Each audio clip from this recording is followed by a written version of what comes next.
Hey, before we start this video, quick note, I figured out that 94% of my viewers are not subscribed, so if you even consider subscribing and liking the video, that would mean a ton.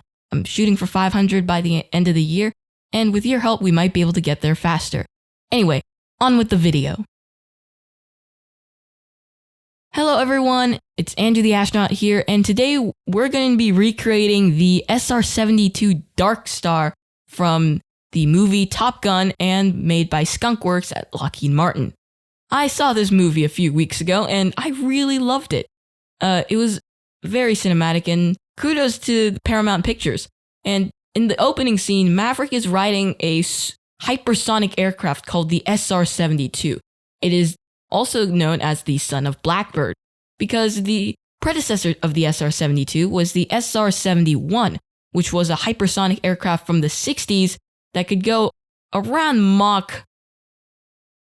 It was basically the fastest man-made object that was used by a jet. So obviously not as fast as rockets, but hey, it's using a jet engine. What more could you want? And in this video, we're going to be recreating its successor, the SR-72, also known as Whitebird, I've heard some people call it. I'm not sure if that's a real nickname for it though. Anyway, this aircraft, really amazing looking. I'll put a picture on screen right now. It's very black, so I don't know why some people would call it Whitebird, but okay. Also, I can't recolor things black with using stock parts. You can with stuff like texture replacer or with procedural parts, but I wanted to keep this series stock. And here am I adding the engines. Now, the SR-72 uses basically the same engines as the SR-71, so I'm using the Whiplash engines here. And believe me, we need a ton of engines. We're going to cram a bunch and clip them together. Now, I know clipping is sort of cheating, but I sacrificed realisticness for accuracy to the film and the actual Paramount Pictures Skunkworks. And, oh, look, I forgot symmetry with this, so I have to redo it all. And now we're going to launch. We're basically going to build the wings, and the wings are a very interesting shape. I really love the swept kind of style on the back and using the Elevon 5s, but they're just not really strong enough to lift this plane off the ground. So you'll see me switch those out for Elevon S-Elevons later. Here am I adding the tail wing, foolishly thinking that the SR-72 only had one tail wing.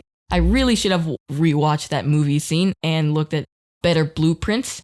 But yeah, I accidentally added one tail fin, but soon I'm going to fix it and make it two tail fins, because that's what the SR-72 is. It has two tail fins.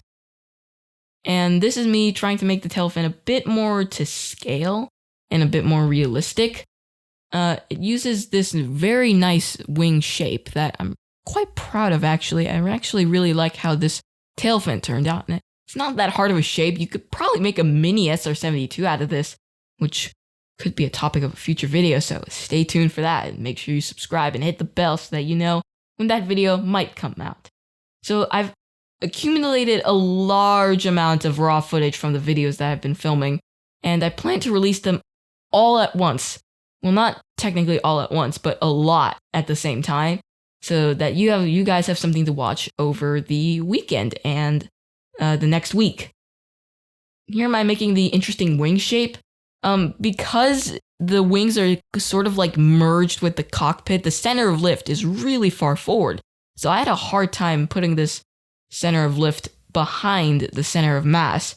I actually had to change the center of mass instead of the center of lift, because the center of lift is basically decided by the wing shape. And to be a bit more accurate, I had to use this shape. Quite proud of this. I had actually made a video on the SR-72 quite a while back, but that footage no longer there. It's also kind of corrupted. So I just decided, just re-record it. I also don't want to not show the build because it's quite an interesting shape.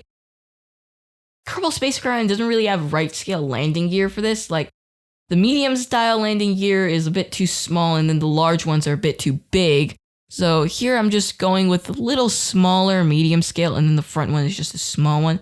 There's a few decals. In the film, there's the USAF logo on the side, but I decided to remove those since it would stop the EVA hatch. And I am adding the Skunkworks logo because I actually saw this in the movie, and we're gonna make Maverick Kerman. Forgot his spelling for a second. Remembered I had already had a Maverick Kerman, so that's what I used. And I foolishly forgot the center of mass. So we're gonna have to add that. We're gonna fill up these ore tanks and clip them in. I know clipping is cheating again, but I don't really consider it like that since I'm trying to make a replica. A lot of people when they make replicas, they use like flags and stuff, and I don't know. So you guys be the judge if did I cheat or not. Let me know your thoughts down in the comments. Pretty sure this isn't considered cheating though, because I'm trying to be more accurate to the actual film. So yeah. Blame Paramount Pictures, not me. They just made a very unrealistic aircraft. I'm just kidding, of course. That's an amazing aircraft you have right there, the SR-72. This thing can go very, very fast. In the movie, he goes Mach 10. This design here can go Mach 1. Yeah. Literally slower than even the X-15.